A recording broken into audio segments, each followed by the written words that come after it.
এই তিনটা ফোনের ব্র্যান্ড কে না চেনে, কিন্তু এগুলোতে এমন কিছু সমস্যা আছে যা হয়তো কেউ জানে না।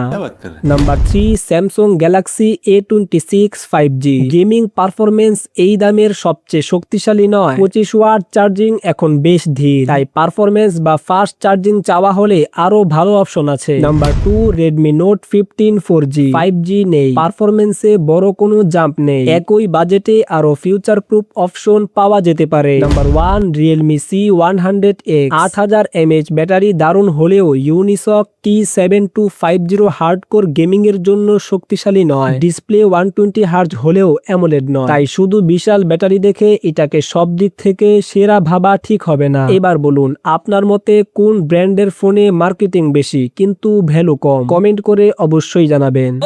এই তিনটা ফোনের বাংলাদেশি দাম পিন কমেন্টে দেওয়া আছে। আর হ্যাঁ, আপনারা যারা দৈনন্দিন ব্যবহারের জন্য একটা বড় ব্যাটারিওয়ালা ফোন খুঁজছেন তারা নিচে ট্যাগ করা ভিডিওটা দেখে আসতে পারেন।